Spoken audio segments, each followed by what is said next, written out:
మరి ఇంత పచ్చి పాపంగా మనం ఎక్కడ చేస్తాం రా బాబు? ఏదో పోస్టింగ్ల కోసం ఏడుస్తున్నాం కానీ ఇంత దుర్మార్గంగా చేయటం అవుద్దా అని పీకులాట్లు ఉన్నట్టుంది ఆ ఇన్వెస్టిగేషన్ చేసిన వాళ్ళకి.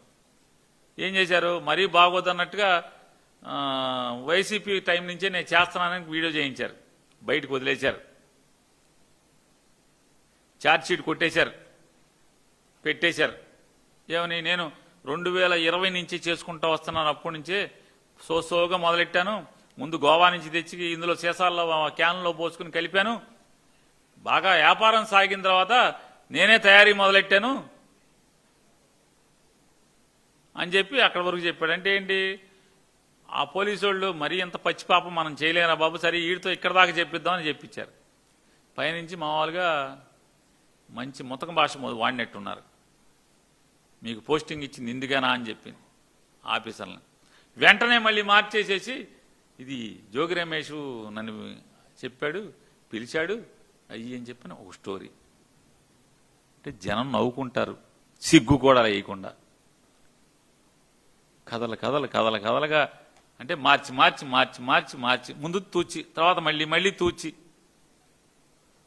ఏం పోయే కాలం ఇదంటే? ఎవడన్నా నమ్ముతాడా? అసలు ఎవడన్నా నమ్ముతాడా?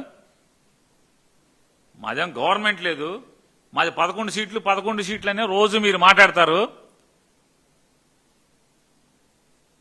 జగన్మోహన్ రెడ్డి గారేమో పులివెందులు ఎమ్మెల్యే అంటారు. అసలు ఇతనికి సెక్యూరిటీ ఎందుకు? ఇతనికి దగ్గరికి జనం ఎవడు వస్తాడు? అంతా కిరాయికి తెచ్చుకుంటున్నారు డబ్బు జనాలని అని చెప్పి మీరు మాట్లాడతారు. జోగి రమేష్ చెప్తే అంట ఆవిడ ఫ్యాక్టరీ పెట్టేసా అంట, కాపుసారా కలిపేసా అంట, సప్లై చేసేసాడంట. అతను అంటాడు ముందు సాక్షి వచ్చింది అందుకే. మరి ఆంధ్రజ్యోతి, ఈనాడు, ఈ ఛానల్స్ అన్ని మహా గెహ, ఈ TV5 మరి లోకేష్ చంద్రబాబు చెప్తే గానీ వాళ్ళు కదలరు కాబట్టి, వాళ్ళ గవర్నమెంట్లో జరిగే తప్పులను చూపించరు కాబట్టి వాళ్ళు రారు. మరి చూపించడానికి రెడీగా ఉన్న సాక్షి కాబట్టి సాక్షి వస్తుంది. ఈ మాత్రం కూడా తెలియదా? జ్ఞానం ఉండదా జనాలకి? అర్థం చేసుకోరా? ఇంత దుర్మార్గంగా చేస్తూ ఒకటే సమాధానం చెప్పమని చెప్తున్నా నారా చంద్రబాబు నాయుడు గారిని. ఆర్భాటంగా 99 రూపాయలకే సారా బ్రాందీ అని చెప్పి మీరు ఆర్భాటం చేశారు కదా. నాణ్యమైన మందు, సరసమైన మందు అని చెప్పి చెప్పారు కదా. ఇవాళ ఆ 99 రూపాయల మందు నెల 2 నెలలకి ఎందుకు అటకెక్కిచ్చారు?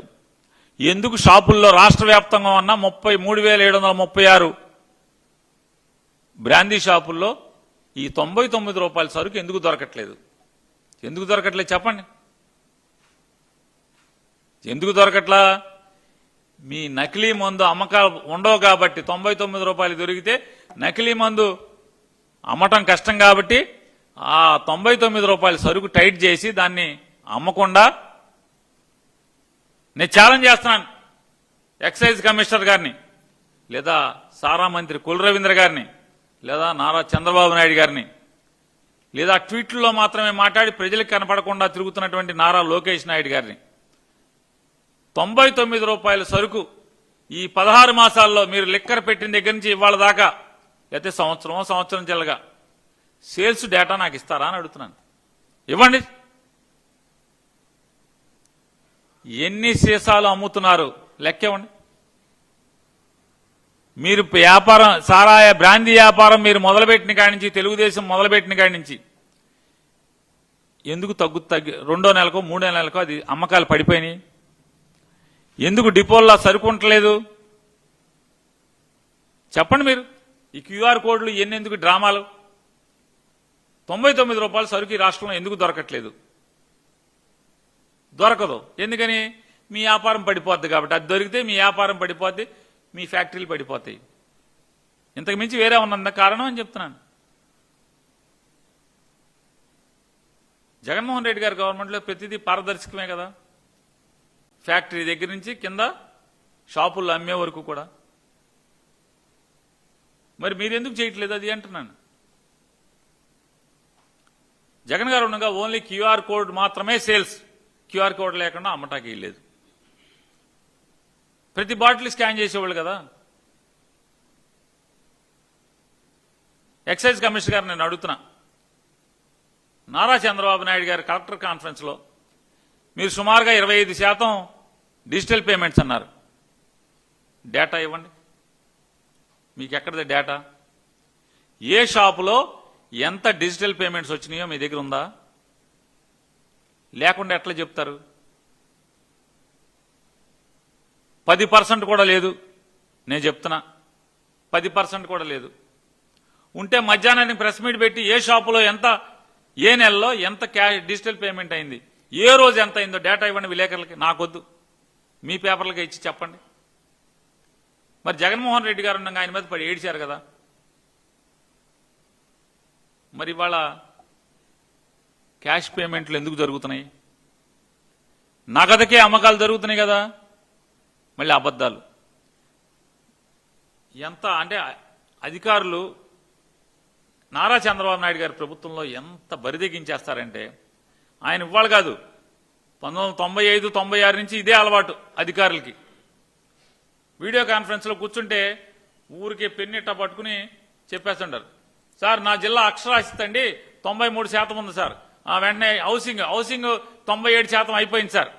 అసలు కాగితం కూడా చూడరు ఏ అధికారి, టప చెప్పేస్తుంటారు. అట్లాగే కనీసం చంద్రబాబు నాయుడు గారు ఆలోచించాలి కదా విచక్షణతో.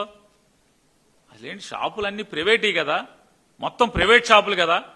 డిజిటల్ పేమెంట్స్ 25% సుమారు అని చెప్తాడు. ఎట్టా వచ్చింది లెక్క ఇతనికి? ఎవడు చెప్పాడు? నీకెక్కడది లెక్క అని అడగాలిగా. అడగకుండా 100% చేయాలి నువ్వు అని చెప్తున్నాడు ఈయన. తానా అంటే తందానా. పాత రోజుల నుంచి ఇదే అధికారుల దగ్గర, అధికారులు తొంతు ఇదే చంద్రబాబు నాయుడు దగ్గర. ఎందుకంటే అసలు ఎవరి దగ్గర కాగితం ఉండదు. కాగితం లేకుండా ఏమి లేకుండా సార్ సుమారు 25% అమ్మేస్తున్నాం సార్ అని చెప్పేస్తున్నాడు అతను. ఏది డిజిటల్ పేమెంట్స్. పోయి మీ అబద్ధానికి వద్దాం. 75% క్యాష్కి ఎందుకు అమ్ముతున్నారు అంటే మీ జేబుల్లోకి వెళ్ళిపోతున్నాయా?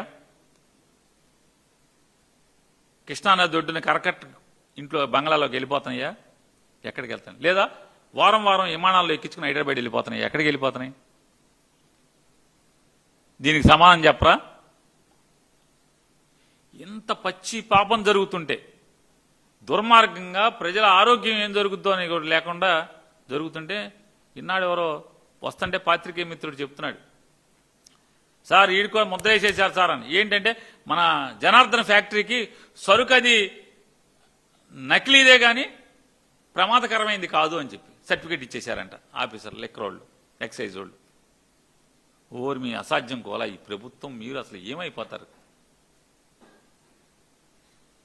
అది నకిలీదే కానీ ప్రజల ప్రాణానికి ఏమి ఇబ్బంది లేదు అని చెప్పి సర్టిఫికేట్ ఇస్తారా?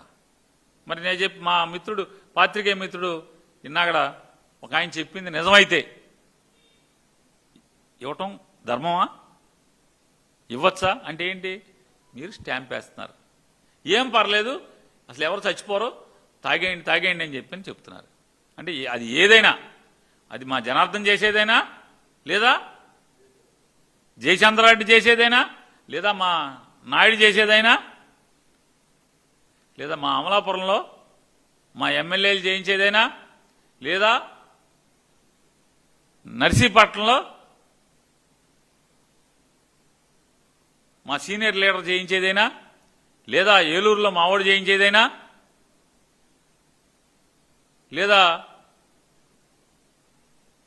నెల్లూరులో చేసేదైనా, లేదా ఎక్కడ చేసేదైనా మీరు జబ్బరంగా తాగండి, ప్రాణాలు పోవు, తాగండి అని చెప్పడానికి సర్టిఫికేట్ స్టాంప్ వేయటం తప్పితే ఏముంది? రాజముద్ర వేయటమే కదా ఎక్సైజ్ వాళ్ళు ఈ రకంగా చేయటం అంటే.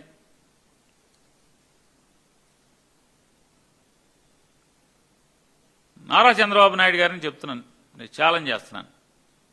ఈ రాష్ట్రంలో ఉన్నటువంటి 1,50,000 పైసలకు బెల్ట్ షాపుల్లో, ఈ రాష్ట్రంలో ఉన్నటువంటి ఎక్సైజ్ అమ్మకాల్లో బ్రాందీ షాపులు 37, 36, 3,736 బ్రాందీ షాపుల్లో జరిగేటువంటి ద్వారా, అంటే అక్కడ నుంచి ప్రభుత్వం నుంచి వచ్చేటువంటి సరుకు కానీ 40% బెల్ట్ షాపులు అమ్ముతున్నారా? అమ్మట్లేదా? 40% బెల్ట్ షాపులే కదా.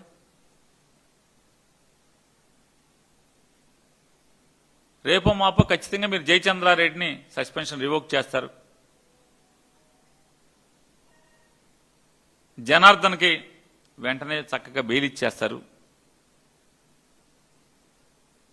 ఆ నాయుడు గారిని మర్డర్ చేస్తే జైల్లోంచి బయటికి తీసుకొచ్చినట్టే, శిక్ష పడితే బయటికి తీసుకొచ్చినట్టే పెరోల్ ఇచ్చి అదే మన క్షమాభిక్ష ఇచ్చి దీంట్లో కూడా క్షమాభిక్ష ప్రసాదించేస్తారు. ఎందుకని మొత్తం ఎవడెవడికి ఎంత ఇస్తున్నాడో చెప్పేస్తాడు కాబట్టి. మరి సస్పెండ్ చేస్తే మీరు జయచంద్రారెడ్డికి ఎందుకు రెడ్ కార్నర్ నోటీస్ ఇవ్వలేదు? ఏం చేశారు? చేయరు. ఇంత పాపంగా జరుగుతుంటే ఇవాళ బ్రాందీ షాపులు తంతు చూద్దాం. ఈ రాష్ట్రంలో మద్యం వ్యాపారం ఏ రకంగా జరుగుతుందో చూసుకుంటే